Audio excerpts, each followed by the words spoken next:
All right, here we are at another episode of Flipping Houses for Rookies. Good morning, Peter. Hey, Bill. Good And hello day, to Peter, I everybody. should say. Yes, here we What? go. I said What? I should say good day, Good day. Peter. Yeah. Good day. Podcast number 462. The title is New Observation in Creative Real Estate for Gargantuan Deals. Not a sexy title, but and probably not a sexy podcast. But if you're for real in the business, you're going to realize that my profoundness today will rattle you to the core. Here is the description that I wrote. Ready? Yep. Hit it. A new shocking study reveals the biggest contradiction nearly taught by today's popular experts that is holding you back. After conducting a detailed case study with hundreds of rookie creative real estate entrepreneurs, I've identified a critical psychological pattern or roadblock that separates the successful and unsuccessful with remarkable consistency. And this is not lack of knowledge. It's not about market conditions. It's not about capital. It's about something more fundamental that operates beneath your conscious awareness. Something I've never discussed in full detail publicly. So, if you're consistently watching others close massive real estate deals while you are sitting on the sidelines, then this episode is going to open the floodgates for your income. But I warn you, this episode contains a breakthrough realization that will force you to confront the invisible barriers standing between you and your first of many to come gargantuan deals. So beware, because once you hear it, you can't unhear it. Okay. I hope we don't want to unhear it. Yeah. So your microphone is still making noises. So if you could just pull it off your shirt, that would be great. That's fine. Sorry about that. Yeah, that's good. All right. So let's deal with our housekeeping things. So we record this podcast on Thursday mornings, 9:30 Eastern Standard Time, every Thursday morning for the most part, with the exception of a few holidays. And if you would like to join the podcast, you can go to, because we live stream it, you can go to Facebook, you can go to YouTube, and you can go to LinkedIn. On YouTube, it's on two places. It's either on Flipping Houses for Rookies or on Creative REI Reply, because I am a part owner of that software, or part creator of that software and owner. The other thing is I've just come out with a new book not too long ago. I'm getting raving reviews about it. It's called Leads Deals Cash: Creative Real Estate Operators Manual, and the sub byline, which I never say, is brand new and revealed today: How to Retire Early with Leads, Deals, and Cash Booster Blueprints. I have just created a workbook for that book, which will be published very soon. It's ready to go. It just needs a little bit of my time to edit a few things and then get it loaded onto the Amazon platform. I am extremely busy, but in the middle of everything, I plan to be starting my own store with my materials. So I expect to see that. You expect to see that pretty soon. So you'll be able to get stuff there too. And I'll give you links. But please check it out because it is actually the only creative real estate operator's manual on the market. There is none like it. Just like the software, Creative REI Reply, we are selling it like gangbusters because anybody that watches our demo on how we use it, they realize that there is nothing like it. Just this week, we came out with our auto dialer. We actually have a virtual assistant that is sexy as hell. I don't mean like a girl or boy or anything like that. It's just really slick as shit. And it calls sellers and makes appointments. It is absolutely incredible. And it's just the beginning. because as we train these AI tools and stuff, they just get better and better and better. So make sure you go check that stuff out. And make sure you subscribe to us and make sure you like us wherever you're watching us or listening to us. So enough with all that. I do this because we don't have commercials in the middle of the show like so many other podcasts I listen to. They just push and push and push. A few of my podcasts, they they really push. They sell their own products and they really push. But we don't do that here. I probably should, but I don't. So that's why I do this in the beginning of the podcast. So, anyways, Pete, today I want to concentrate on the ingredients of the success type personality. Mm-hmm. Right now, you would think they don't need to listen to this. Who? The people with the personality? You would think that that's a special characteristic that only some people have, a successful personality type. Mm-hmm. But I will tell you from vast experience, and I'm going to cover this for the next 60 minutes, from vast experience, we all have success. We all know how to have success. We all can have anything we want in this world because we all are built and wired the same exact way. The difference is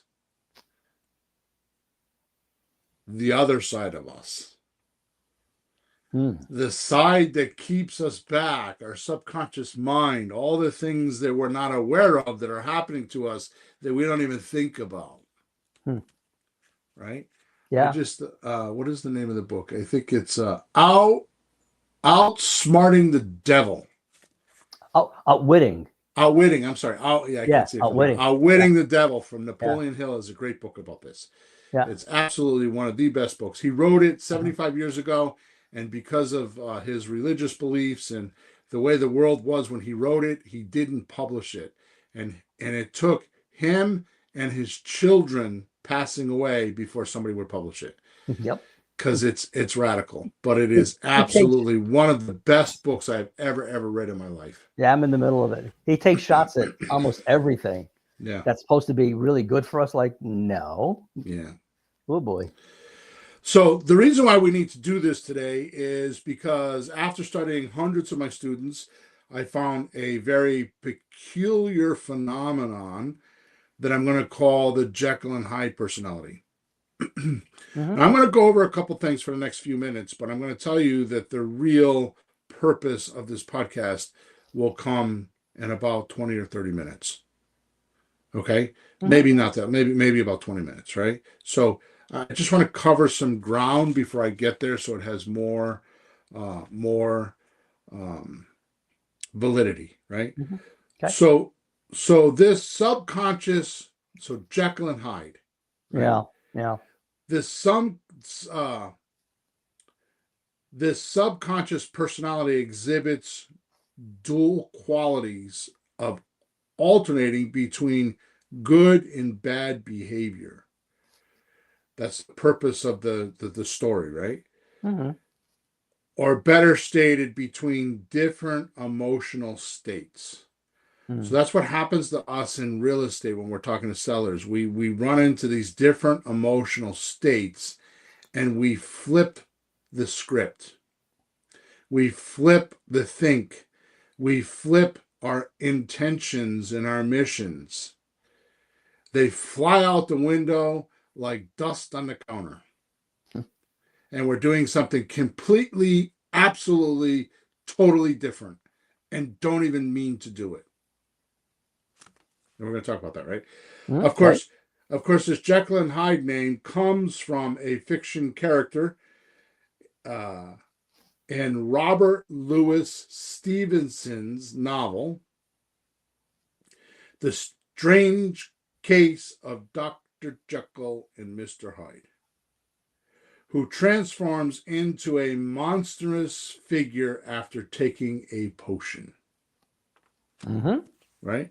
He does. The moral of this made up story is to demonstrate how a person acts a certain way 1 minute and only to be the complete opposite the next.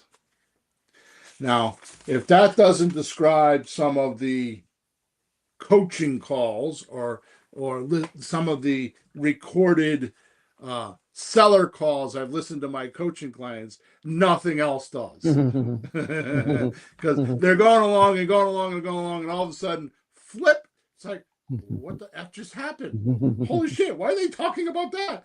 The dude just said they're ready to like do the deal, and they're off talking about something else.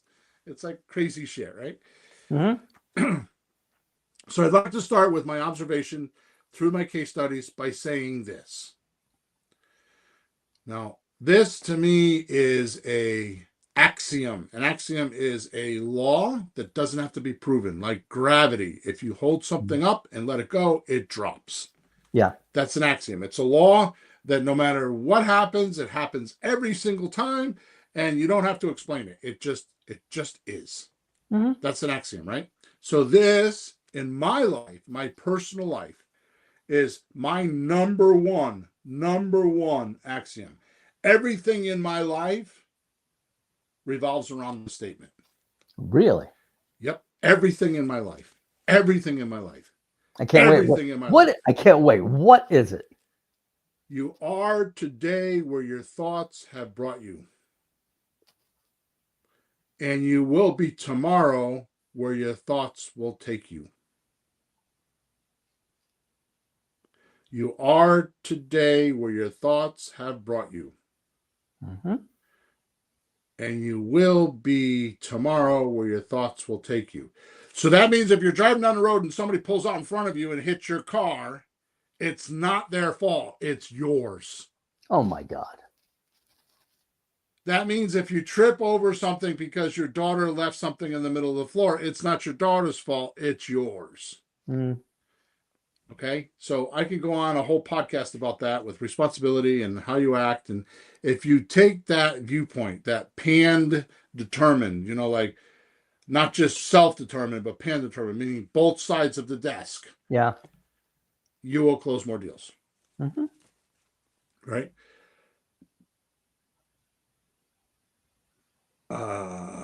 I talk about this for a very specific reason today. This happens more than I care to speak of in every creative real estate transaction.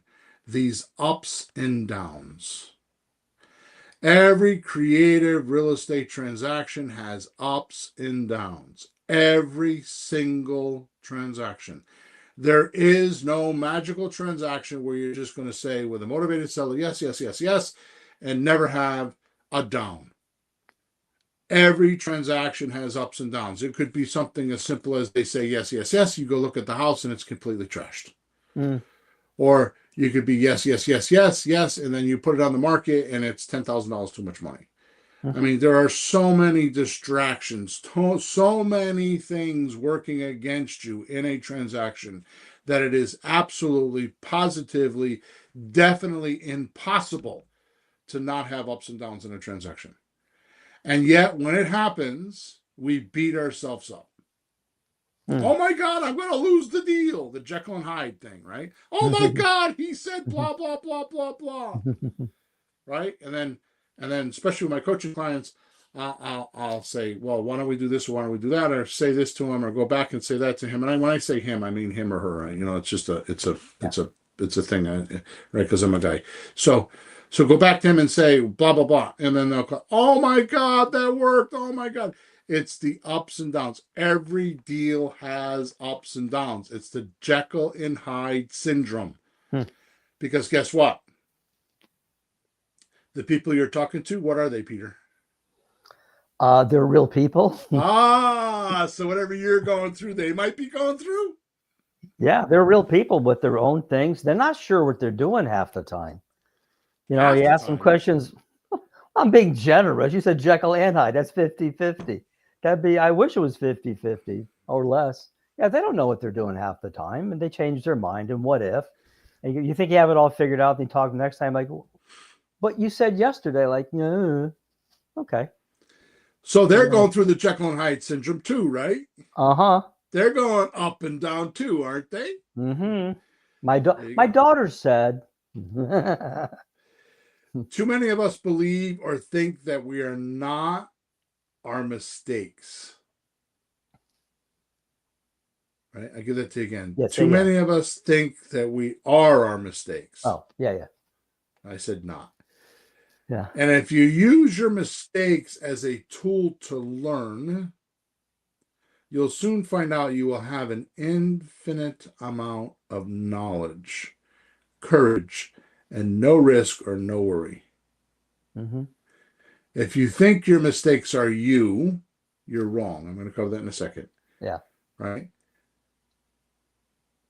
Which means, why not be yourself, not Jekyll? Mm-hmm. Why not just be Mr. Hyde and not Jekyll? Often the difference between a successful person and failure is not one's ability nor ideas, but the courage that one has to bet on his own ideas.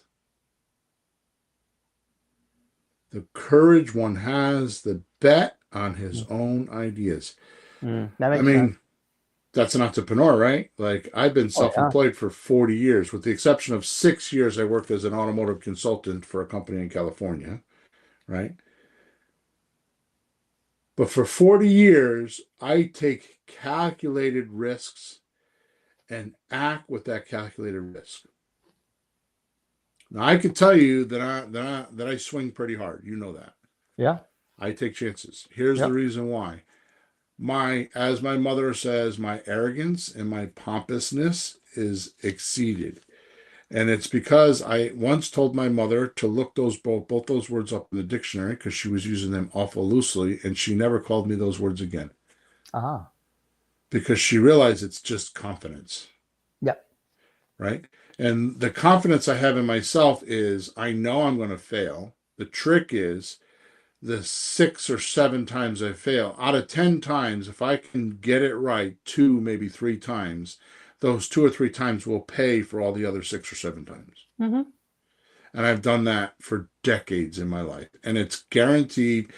It doesn't matter what kind of condition I'm in, up, down, wherever I am. The natural laws of the universe will always do that. Mm. The secret is to keep moving, keep doing, keep trying, don't give up, learn from your lessons, learn from your mistakes, and get better each time. Mm-hmm.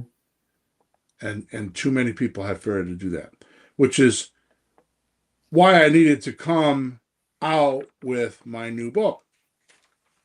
This is the exact reason why I had to come out with my new book, right? And a workbook now, and it's called Leads, Deals, Cash, Creative Real Estate Manual.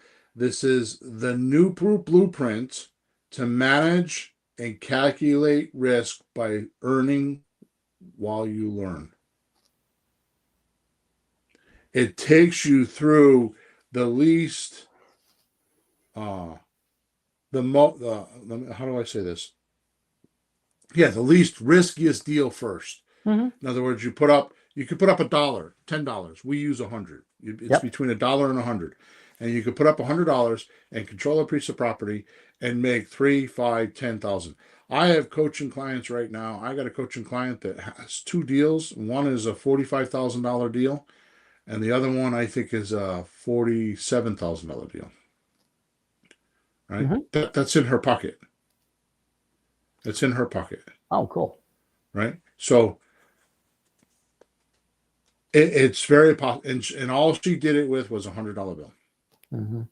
Right? It's the least risk. There's no danger, and it's easy. So we take you all the way from that scenario all the way up to having a complete portfolio and you owning everything, and having a team work for you. It takes you right through the 6 steps or 6 stages of a real estate business.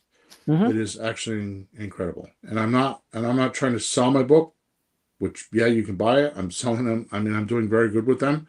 If you go on to, the link is in the description, but if you go on to Amazon, you can type in William Hawthorne without an E, and you will find it with 6 other books there, because I've written 7 books. All right, so we often think of courage in terms of heroic deeds on the battlefield. Mm-hmm. in a shipwreck or during a crisis. That's what we figure a heroic deed is. Sure. But everyday life requires courage too, right?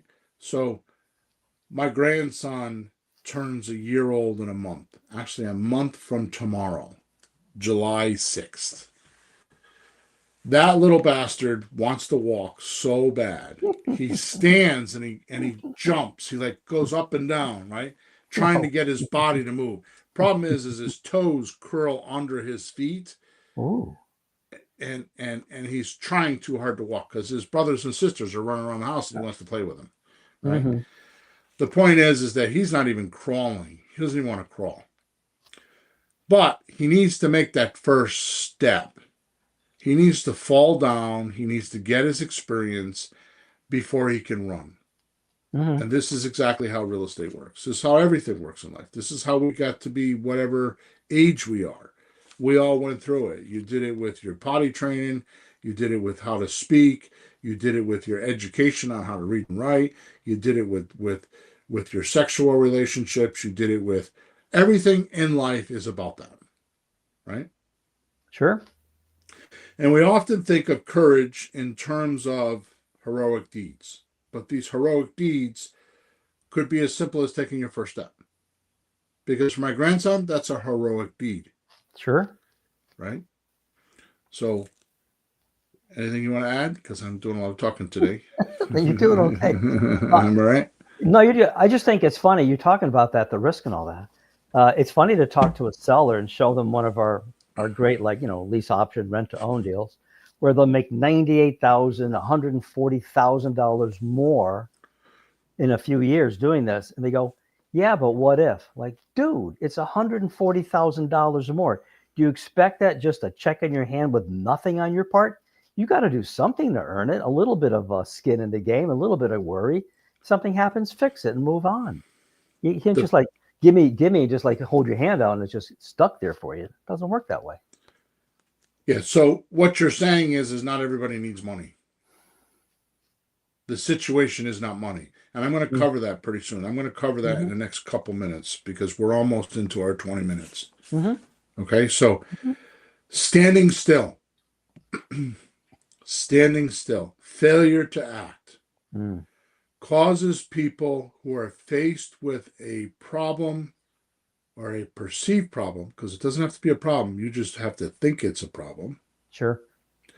To become nervous, to feel trapped.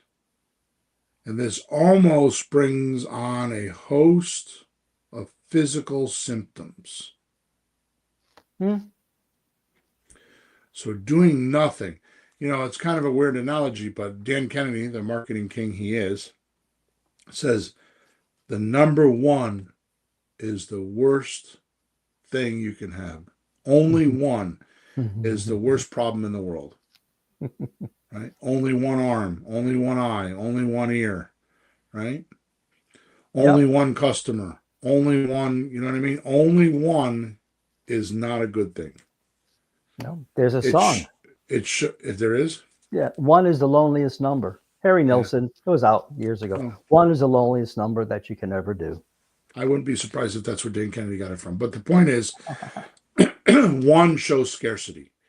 So this is very much the same way. If you stand still or you don't act or failure to act, you can't observe or take in or get more data that will help you with that problem. My oldest daughter, is an executive at a community college. She's doing very well for herself. And so her and I talk a lot about, I feel like I'm like her secret weapon, right? I knew somebody was going to do this, Peter. What did you? He said only one wife, question mark.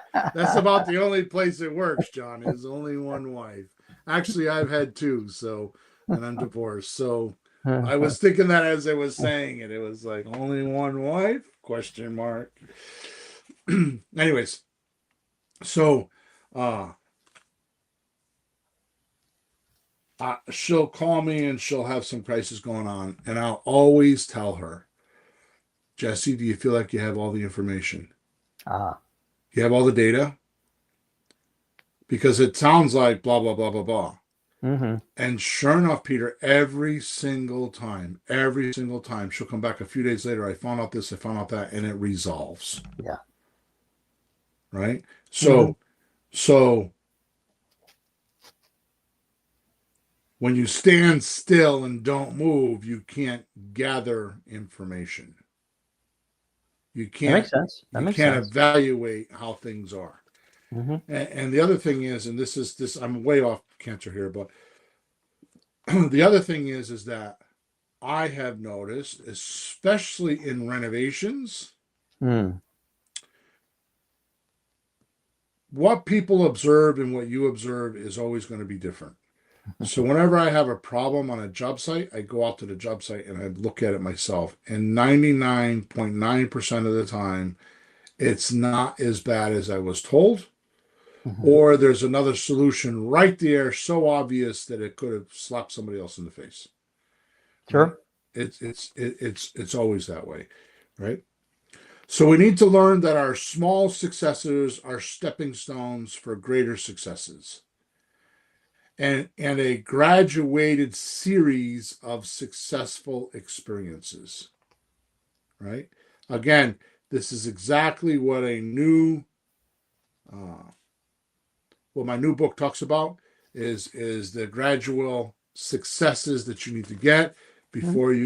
before you can get on to being a professional, right? I always say that the definition of success is doing more right things than wrong things, right? So you need to figure out what those are, right?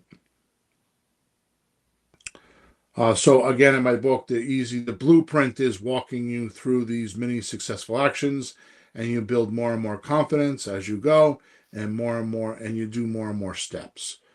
I'm a doing this person. I'm a person that likes to take a little bit of information. I could be dangerous sometimes because I won't study something long enough, and I'll jump right in and do it, and then I'll learn as I go. Mm-hmm. Right. So that's my nature. So that, excuse me, I have no idea where that came from. That's my nature, and that's how I wrote the book because that's how I've learned everything in my life. Is I jump in and I do it. The Mm-hmm. reason why my books are my books, the books that I've written are because they're from my experiences. I'm not an ivory tower writer. I'm writing from my experiences, and there's nothing better in the world. I write a sales page. It's from me having purchased that thing on the sales page, right? All that kind of stuff. And I Mm-hmm. think you're the same way too, Peter, right? No. Oh, Well, some degree, but in my fields, education and music, they shove you full of a lot of data. So when you start out, you're in a good place. But with that, you can move into uncharted territory. yeah. You know, and you can't know everything before you go. One of the things that I should say about you is you don't worry so much about getting into something because you know that if something comes up, there will be a solution. Mm-hmm. So don't freak out the second you hear. You go, "Oh, I don't know what to do." Well, hang on a minute. Give it a day. Give it a few hours. Ask a few people, and you'll find the solution. And you're Right. not worried about that. So I've learned to worry less if something comes up. Like there'll be an answer. You'll figure something out. Might not be Right. the first solution or the second. The third one might work. It's there. Just got to go find it. So why worry? Yep. The easiest thing in the world to do with real estate, like I had a support tick yesterday. They're talking about a subject to property on an $800,000 piece of property. Hmm. So they're like blah blah blah blah blah. I'm like, okay, so actually that's not a good example. There was another one that I had where the support ticket was a $200,000, $194,000 property, Mm-hmm. and there's $34,000 worth of equity that's going to go in second position. She wants to put down 15 grand because she wants to have the second mortgage payment lower, right? All this kind of stuff. At the end, she's asking all these questions. At the end, I just said to her, well, why are you asking me? I don't have these answers. Why don't you just write a 90-day option agreement, get the agreement that they're going to do a subject to and a second mortgage and iron out some facts, Yeah. and then just sign an option agreement for 90 days and go find your buyer and see if they're willing to do that. Mm. And if they are, then come back and do everything we're talking about. The person that needs to vote the most is the guy that's going to open his wallet and pay for it. And that's Yeah. the buyer. Yeah. Right? That's the beauty of the option agreement. It's an option. You don't have a gun to your head where you have to do it. And if the market or the people aren't there to do it, you paid maybe that $100 for the option, walk away. That's not a risk. Exactly. That's dinner. Yeah, exactly. Today. Yeah. I went to the corner store yesterday and I bought my wife and I 2 wraps, nothing fancy. 2 wraps. I bought 2 bags of chips and a thing of onion mix for sour cream onion mix to make for the dip. $40 Oh, Jesus. for lunch. Anyways, My son took us out for Mother's Day, Father's Day Sunday. Breakfast, $87. Yep. Breakfast. It was nice though. Yeah. Self-acceptance means accepting and coming to terms with ourselves now, just as we are. Right? With all our faults, weaknesses, shortcomings, errors, as well as our assets and our strengths. You want to know what the funny thing is to me? And it cracks me up. Like I roll on the floor laughing about this behind the scenes. Yeah. It's like your seller is on a pedestal and they're a god. And every mistake that you make, they themselves don't make and they're superior. And this is the viewpoint that most rookies have when they get on the phone. They get on the phone thinking that they have to be perfect, like they're the school teacher, the pedantic school teacher with a ruler, and going to slap your wrist if you're wrong. And it's so not like that. I find it completely opposite. Exactly. I was talking to a guy yesterday. Got another, I sent another memorandum out, and it's like it was a house for rent. He wants to sell. It didn't sell. So I tell you what, let's rent it and then sell it with this system. He goes, I never heard of that. You never heard of this? Oh, this has been around forever. This has been before realtors. He goes, really? He didn't know that stuff. I did. So guess who sounded smart? Right. And guess who looked smart when I sent him the 5 or 6 page lease option explain paperwork with all the fancy stuff. And, I sent him things. So it was real. We know what we're doing. We know more than the sellers or the buyers. Perfect. Right? Yep. Take credit. All right. So once you accept this facts that you have weaknesses or actually, let me back up. Once you realize your negatives belong to you, they belong to you. They belong to you like a car or a computer or your cell phone belong to you. They are not you. Okay. Like your car, you could get rid of it. Your cell phone, you could get rid of it. Well, your negatives, you could get rid of it. It's just a decision. I don't want to think that way. Change your mind. Yep. And once you accept this fact, you'll soon see how this is your expressed self or your actual self is always imperfect. The problem with this is, the real problem with this, and oh boy, can I go down the rabbit hole with this. This occurred in the 50s. What? This phenomenon of wanting to be perfect. Really? Wanting to be perfect? Really? Yeah. I didn't never tell me. I never caught this. What was it? What happened? It was Hollywood and the television. Oh, damn. And we watch these shows and we think we take on these personas like they're perfect people. They're edited TV shows. You and Jesse did a show on a renovation, right?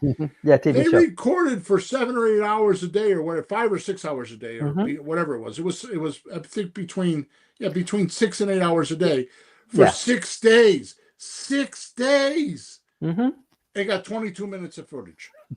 Yep. And they egged us on to make it funny and stupid. Yeah. So we'd be laughed at and laughed with. Yeah. Yeah. They egged it on. It was not that natural. So guess what? So Our sellers and buyers are the same way. So why are you putting them on a pedestal? Why are you thinking that they have a right to judge your ability or inability? Mm. Why do you do that? Why is your self-confidence that low? Every human being has mistakes and problems and issues. I've never met one that doesn't. And oh yeah, by the way, when I do meet that person, the first word that comes to my mind is euphoric. Go ahead and tell us what euphoric is, Peter. Oh, okay. That's a person that think everything is wonderful and how great things are, but they're not doing so hot at all. It's an illusion. Yeah, They're there just you go, not an seeing illusion. anything. Yep. They're in dreamy land. Good luck. Okay.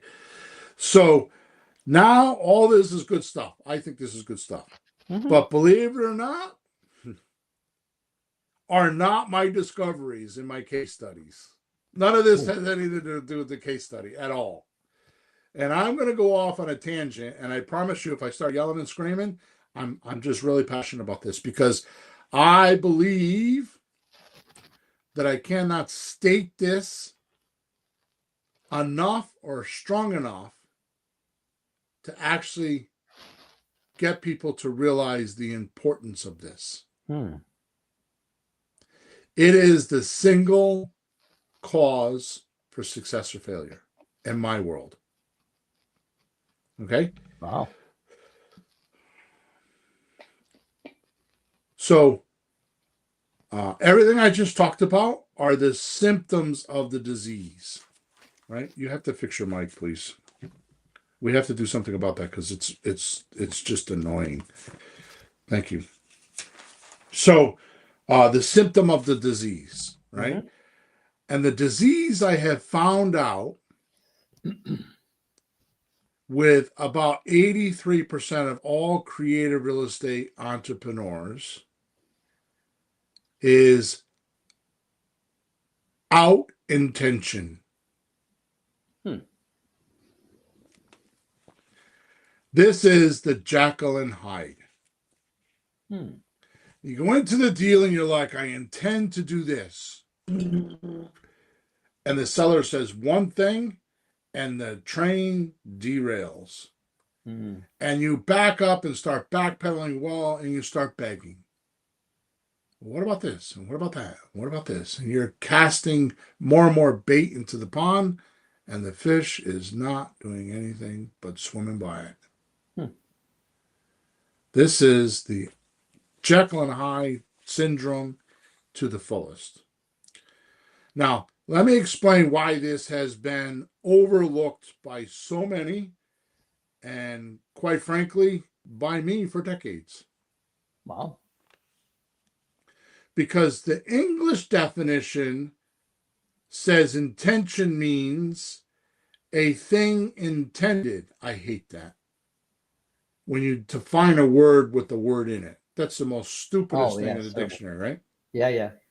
So intention means a thing intended, an aim or plan, or an idea you plan to carry out. So would you say that's a good definition for intention? Well, it's one definition. I don't think it's what you're headed for, though. Right. So what do you think? I'm just curious. I mean, I can give it to you, but I'm just curious what you think. No, I think I have an idea. I mean, the way they're saying it, intention is the thing you're trying to do. But I think you're talking more about the drive that you have to get there. Right. Like the force behind it. Like, you know, you get up like, I'm going to do this. Boy, oh boy. And you have that drive. It can get knocked down. It can change. It can go up. It can go down. If it goes down, how are you going to get there? Right. You know, the push, you could call it. The belief in yourself. Right. The enthusiasm to get it done, you know, all that. Yep. That's what I think you're talking about. Yep. Well, not understanding what you just said, and it's even easier than that. Not understanding led me astray. This led me astray for more than I want to even confess. And it's taken me 20 years of coaching people to realize this simplicity. Because, like I said, in my coaching group, there's not many of us right now anyways, which is about to change because I'm getting ready to launch a new campaign and I'm going to take on a dozen or more coaching clients, right? Which I haven't done since probably COVID. Oh. Right? So Uh, when I changed my idea of intention is when all of a sudden deals started working for me. So this happened way back, and you're seeing it better now, or what? When I get involved in deals, like you get me involved in a deal, Yeah. or my coaching client gets me involved in a deal, the only thing I bring to the table is intention. Mm-hmm. Nothing else. Mm. It's not the deal structure. It's not the conversation. It's intention, raw intention. And by intention, it means, my definition is wanting to carry out a purpose, Mm-hmm. not just an idea. Mm. And that's what cracked it open, right? And by purpose, I mean the reason why something is done, the reason for existence, the intent of the objective. Get that? The reason for existence. Mm. When you are wearing your creative real estate hat, what is the reason for your existence? Right? Mm. I watched the other day a video, right, from Harvard. It was a Harvard professor, right? And it was a marketing video, and he explained, I'm going to divert for a second. He explained that they did a study in a restaurant on milkshakes. Mm-hmm. And they were trying to figure out this milkshake. This restaurant chain wanted them to figure out. Anyways, the short story is they found out that milkshakes were purchased before 8 a.m. What? And before 8 a.m. milkshakes were purchased in this restaurant before 8 a.m. The reason why is because a vast majority of the people that purchased them had a long ride, and it gave them something to do. Okay. The way they found that out, now pay attention to this. This is the reason why I watched the article, because of the headline. Because it said, what job did that milkshake do for you? Mm. And that's how they figured it out. Like, what job did that milkshake do for you? Like, what job do your shoes do for you? So in other words, the headline is, I forgot the exact headline, but what job does your product provide your user? Like with you, what job does your music lessons handle for your customers? Mm-hmm. Right? You're going to hire somebody, like you can hire somebody to clean your house. Yeah. Well, the end result is a clean house. Mm-hmm. No, probably not. The end result is you feel good because the house is in orderly condition. That's right. Right? So I'm kind of diverting, but this is what I'm talking about when you are actually, what is the objective? What job are you going to give your seller? I mean, what are they hiring you for? Even though they're not paying you, why are they on the phone with you? Why are they there? What job do you need to do? What product do you need to give them that they're going to want to push forward?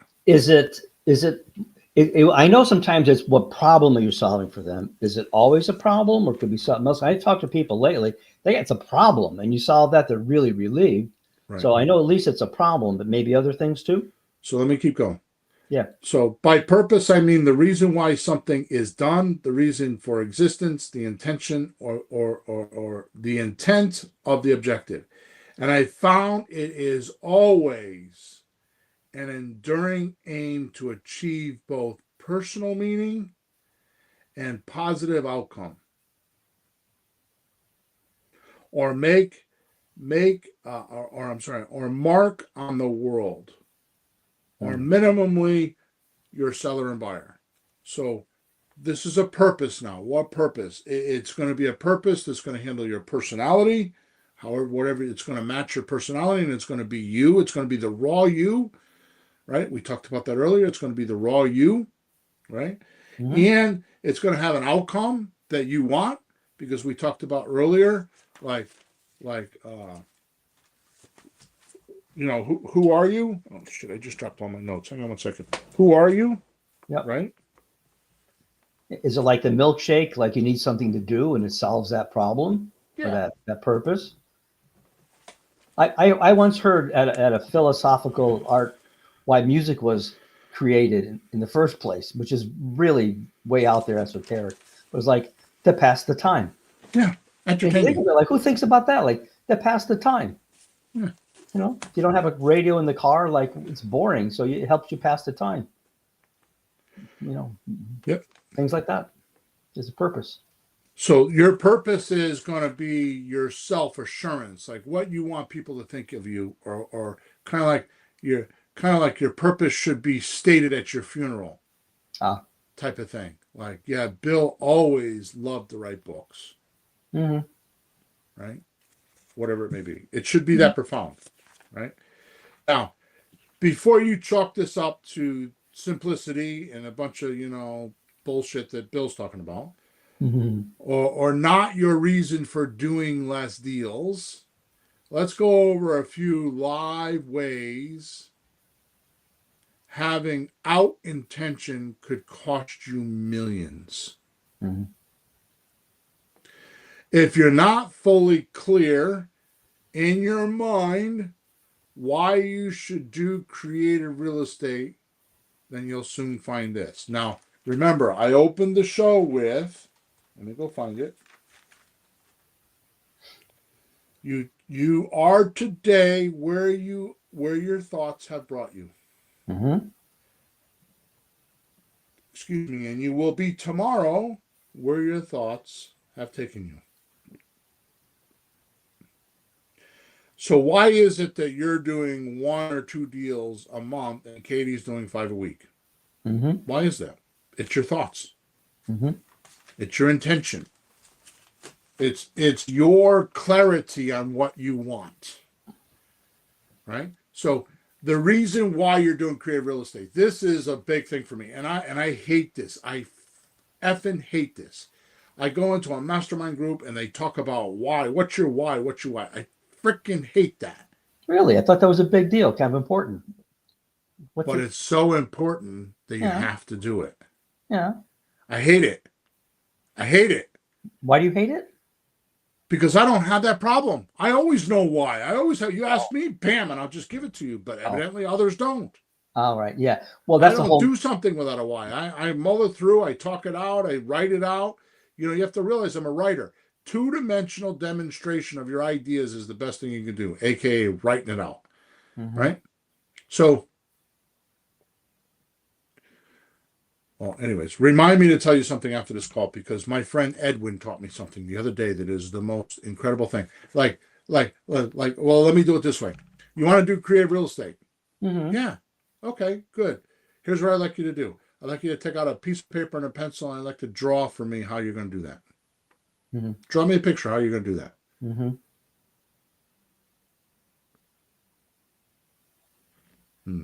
Mm-hmm. Our listeners should do that. You want to do creative real estate? Okay, good. Draw me a picture. Draw me a flow chart. Show me how you're going to do creative real estate. A Draw it on a storyboard. piece of paper. However, yeah. A mind map. I don't care. Show me. Bunch of diagrams. 1, 2, 3, 4. And you'll realize that your thoughts are scattered. Hmm. Your ideas are concepts. They're not doable actions. They're not strategies. Right? Anyways, let's get back. So you're fully clear in your mind why you should do creative real estate. Right? So number 1, if you're doing real estate to make money as your purpose, it's not deep enough. What you need to ask is, what will the money give you? What type of lifestyle would you live if you had enough money? Right? Now you can start to see what is really driving you or not driving you. Now, I do a lot of things for our church, right? And I was in the middle of doing trying to hire somebody to be on their staff. They need staff members. And one of the things I do with that, which taught me, and I also do it in real estate, if you took the money out of it, what would you want?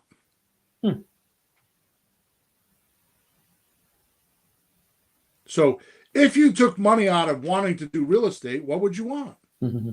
I ask you to do this drill. Because you've told me many times you're doing it for the money because you'd rather go do your music. That's what you really want to do. Right? I don't know if that's still the case, but too many people are in it for the greed, and the greed doesn't stick. Money doesn't stick. Money is not a purpose.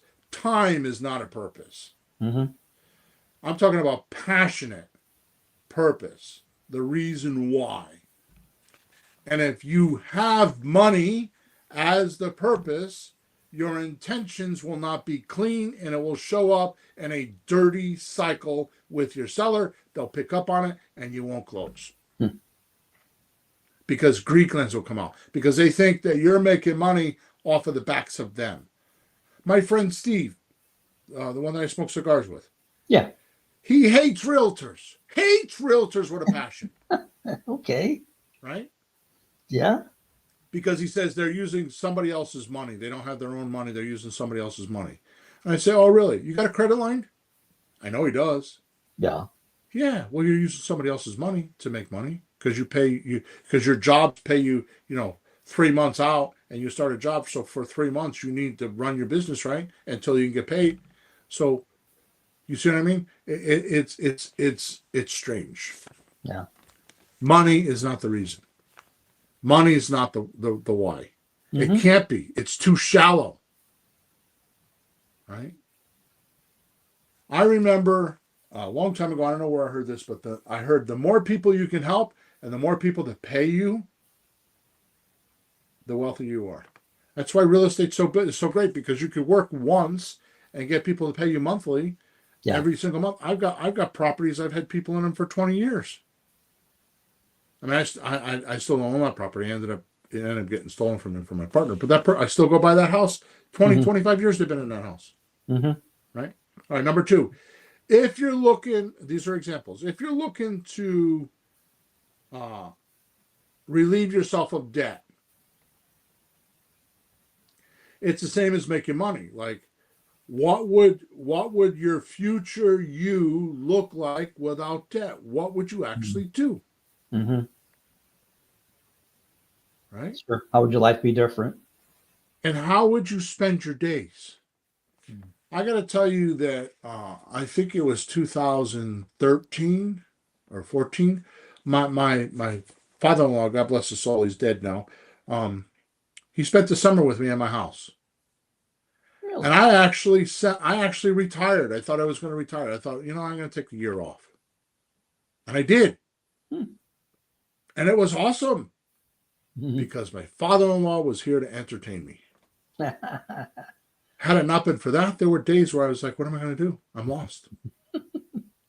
Yeah. So you have to envision yourself. So, yeah, it's great to go on a vacation, right? So to me, the definition of vacation is not taking responsibility for anything. You walk away from all your responsibilities. You don't have to do your laundry. You don't have to worry about cooking. You don't have to worry about grocery shopping. You don't have to worry about anything. That's a vacation. It allows you to walk away from responsibility. But that's not retirement. Retirement is different than vacation. Too many people associate retirement as an extended vacation. And the worst thing a human being could do is not take responsibility for things and not have problems to solve. Your mind is there to solve problems. You don't give it problems, it finds problems. Next thing you know, you got physical ailments. I got arthritis, my knee, my diet, I'm sick, I'm in the hospital. Next thing you know, all your physical things are the problem. It's because you're not feeding yourself a problem for it to fix. There's no purpose. You have no purpose in your life. You have nothing to work on, nothing for your mind to do. Say, oh, we're solving this problem. Instead, it finds other problems, and it's usually health or money or some restriction that you don't want, because you become what you resist. So if you resist not being healthy, you'll become not healthy. If you resist talking to a seller and them saying no, then you'll get no's. Yeah.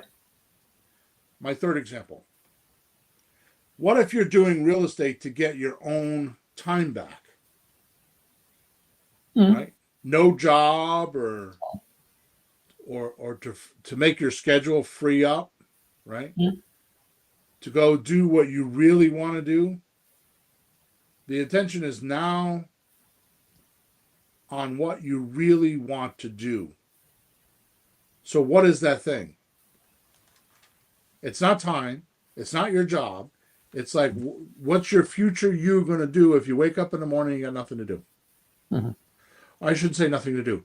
You don't have. You could do whatever you want. What would that be? Right? And your real estate intention loses force to push through the bad to get to the good. Right? You will not lose. You will not get those little successes and gain your experience. Remember, experience is the little successes added up in experience. Right? So if you don't have a purpose, a mission, a reason for doing real estate that's deep, you'll make less deals. Now we talk about Katie in the coaching group, right? Her purpose is she's a single mom. She lives on a ranch, 300 acres, and a beautiful house. She's got 4 kids. She self-teaches them. She wants to raise her kids in a better way. And she wants real estate to sustain that lifestyle for her. That's a good mission. That's a good reason. So when she's talking to a seller, she's coming from that stance. She's actually helping them as if she would want to be helped and telling them how she's making money. And she's crushing it. Because her intention is pure. Right? So the big kick in the ass about this is communication is swapping ideas with another human. And if the other human can completely see your own mental image picture perfectly, you've communicated. If they could see it exactly the way you're seeing it, that's a perfect communication. Yep. Right? But you must also realize that you need other human beings' attention to describe your idea to. You have to have somebody else's attention. Right? Yep. And once you have their attention, your intention to get them to understand you and completely duplicate that picture is a huge part of the communication formula.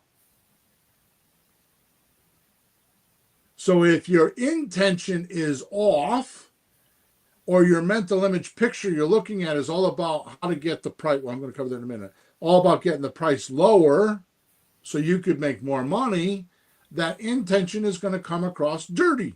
Yep. Right? Yep. If you're passionate about your mission in life that real estate can help you with and be able to communicate that to others, then you don't have out intention. It's sincere. It's pure honesty. It's revealing who you really are. It's allowing you to be Mr. Hyde, not Jekyll. Right? Look, to be completely, extremely simple, when I made the decision in my life based on be, do, have, here's what happened. I used to be an investor doing real estate so I can have a lot of money. That didn't work for me. My intention was out. Because that's what most people want to be. They want to be a full-time investor that could do deals so they can have a lot of money. Mm-hmm. That's the common thing everybody wants. Yeah. And they don't succeed. Why is that? Because the intention's wrong. See, when I changed that I wanted to be helpful doing real estate and helping sellers and buyers get what they want, I would have plenty. Right? My intention is now sincere. I could take my mission statement, put it on the other side of the table, and let the seller or the buyer read it, look at it, or hear it, and say, "Yeah, I do that." Because I am being a helpful person, communicating to them with my ideas, getting them out of their head, getting away from that scarcity mentality they have, that one idea. And I'm giving them other ideas, and I'm sharing with them my experience of my deals and my books I've read and my videos I've watched and the courses I've taken. Just like you said earlier, I'm helping them by sharing those ideas with them so they can come to their own conclusion. Right? Mm-hmm. Jim Camp says in his book, "No, vision is decision." Mm-hmm. That's what I'm doing, is I'm helping them sort through it, asking questions so they could get their own mental image pictures, their own mission, their own idea, their own intention on how they could do this deal. So when I changed my philosophy of I'm going to help as many people as I can doing real estate so they can have what they want, I always get what I want. Right? See, when you have a good, honest purpose, you can raise the intention of pushing that purpose and getting others to help you hit your goals. Your goals are pure now. It's not like, "Oh, Peter, let's you and I do a transaction so I can get the lowest price possible and make the most amount of money possible when I sell it. And when I go to my buyer, I'm going to be like, 'Oh, Peter, why don't you buy my house from me for the highest number possible so I can make more money?'" Mm-hmm. Because money's not the issue. Right? Instead of, "You know what, Peter, I want to help you get what you want in your life with this house. Because my job is to talk to enough people to help them so that I make my money and get what I want in my lifestyle." Mm-hmm. Whole different flow. See what I mean? Sure. When you said it just about a minute or two ago, I saw the difference of if you have that pure intention and you tell somebody that, fine. Imagine having I just want to make a bunch of money. So why are you doing this? "Oh, I want to make a bunch of money." That's a Right. horrible thing to tell somebody. You can't tell them that. So you're holding that back. Right. And you can't move forward if you're holding back. So Because if you have secrets, like for example, you steal a cookie out of the cookie jar. mm-hmm. First thing you're going to do is your mother's not going to she's going to be mad at you because you agreed with your mother that morning you weren't going to eat any cookies that day. Mm-hmm. So first thing is once that transgression happened, first thing you're going to do is you're going to withhold. You're going to say, "Oh, I don't want to get caught." Yep. So now your mother comes in and say, "Billy, you been in the cookie jar?" No. You're withholding. Mm-hmm. No, I wasn't. Now you got a secret. Mm-hmm. When you have those secrets, you can't, your reach to communicate shrinks. Sure. So if your intention is off, just like what you said, and you can't be honest, you can't help people, and you can't push hard enough to help people. Yeah. You fall short, and because of your own subconscious, your own Jekyll, Mr. Hyde can't communicate properly. Right? Okay. So So to finish off, I got a couple more things to say here because I know we're 4 minutes past the hour. We're at almost 60 minutes right now. So I've always said, and you know this because in the live seminars, it was amazing how many people approached us when I say this, is my job is to help sellers who normally couldn't sell a house or might have trouble selling a house to sell their house, and help buyers who normally couldn't buy a house, buy a house. Yep. That's my mission. How many people can I help sell a house if they're having trouble selling a house or they want to sell a house and they need help, right? Because everybody needs help. For sale by owners, 88.7% of them go get help, whether it's a realtor or one of us, because they don't know how to do it, right? So I'm going to help a seller sell their house, and I'm going to help a buyer who normally couldn't buy a house, buy a house. Mm-hmm.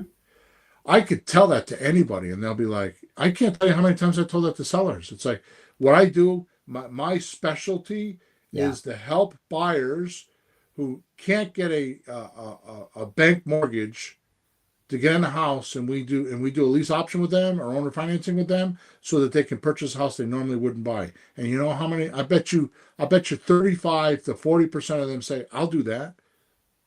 What do you mean? Oh, when I bought my first house, the guy down the street, my uncle, my father, but somebody did that for me. So I want to carry it forward and do it for somebody else. I'll do that because my mission and my intention was pure, and it pushed through all the crap inside of their head. Yeah, they think it's noble, right. Whether they've done it or not. Like, well, that's a noble thing to do, right? Because it is. Remember, in my final statement, remember, and if you haven't read the book, then not remember. Let me tell you right now. Gargantuan said in his book "Sold or Be Sold," either the seller sold you on their ideas, or you sold them on your ideas. Mm-hmm. So if you get off the phone and you haven't closed a seller on your ideas, like, yeah, this is the best possible thing. Like you're talking about doing a slot deal, we could pay up to 35% over market value for a slot deal. 35% on a $300,000 house, you get them $394,000. You give them $94,000 to wait 36 months to get paid. If they say no to that, then you have to find out why money isn't their button. Mm-hmm. What is causing them to sell this house? Because it's not money. You just gave them an extra $94,000. What happened? Why did they say no? Your intention has to go in on, how can I help this person? How can I actually do what this person needs and wants so that I can get in the middle of this deal and help them out? Because I'm going to tell you right now, the best customer you have is karma. The more you help people, the more karma you get, the more deals that will fall in your lap. I can't tell you how many times I'll help somebody and I'll be in a house, or I'll be talking to a seller, and I'm just like giving them data for free and just helping them. And then next week somebody calls me up and says, "Hey, Bill, my uncle wants to sell a house, wants to talk to you." It's just karma. Mm-hmm. Because my intention, my mission, my purpose are in alignment. I just want to help someone, and I have no qualms on getting in somebody's universe, penetrating that social veneer, that party mode. Oh yeah, everything's great. Like we said, euphoric. Yeah. And penetrating that social veneer, which is a very thin layer, and getting in there and asking them the personal questions. Like, Peter, how much a year do you make? Peter, how many times a week do you have sex? Peter, why do you think you're fat? These are, and I'm just giving examples. I never asked those questions, but those are penetrating the social veneer and getting down to the real person, not all the fake shit, not all the stuff he wants you to think he is or she is. You're getting down to the core of what you can do to help. And that is full intention. It's not out intention. And people are not doing that enough in their deals. and the salespeople that are trying to fake it to make it and trying to read the scripts, and they don't have figured out the reason why they're doing creative real estate. They don't have their mission figured out. They don't have their lifestyle or what it's going to give them in life figured out. And they don't understand the true value of why they're doing what they're doing. They don't understand the true value of helping someone. They think it's just about money. And money is a byproduct. Money's paper. Money is paper backed by confidence. And the confidence is if I have $100, if I trade my car, the only thing I have to get back and forth to work for $100, I know I can take that 100 and go buy a motorcycle. Confidence that I can use that $100 bill anywhere I go. That's the confidence that everybody will take it. Even out of the country, people will take it. Mm-hmm. So it's paper backed by confidence. So how do you get money? Have confidence. Yep. And push a pro-survival purpose, which is helping people with their real estate transactions, honest to goodness help. And I'm on a rant right now. The last thing I want to say is every human being on planet Earth has betrayed help. Somebody has tried to help them and they got betrayed. Mm-hmm. And all your seller is trying to do is to see if you're really, because they don't believe you're really going to try to help them. They think they're going to get betrayed. And the only way you can get through that is when your words match your actions. Mm-hmm. And if they do that enough, 2 or 3 times, they realize your word match your actions, they will trust you, and they'll believe that you're not going to betray them with help, and you will get a deal. And all of that comes down to your intention of your ideas, what you're going to think today, and what you're going to think tomorrow.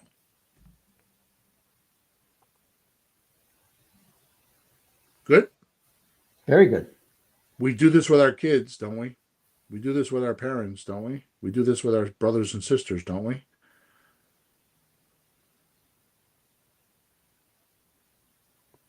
Right? You could do it with your seller. Mm-hmm. All right, so make sure you subscribe to us wherever you're listening to us. Make sure you like us wherever you're listening to us.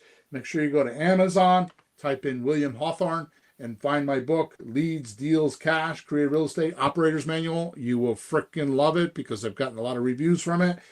Personally, in my coaching group, in Creative REI Reply, in my other coaching groups that I coach with. It is the fastest and simplest way to figure out what creative real estate is and how you can do it with no risk. And it's the book. And soon I'll have the workbook out so you can grab that as well. Make sure you tune into us next Thursday at 9:30 a.m. Eastern Standard Time for podcast number 463. In the meantime, flourish and prosper, and thanks for your attention to listen to my intention. Have a good week. Over and out.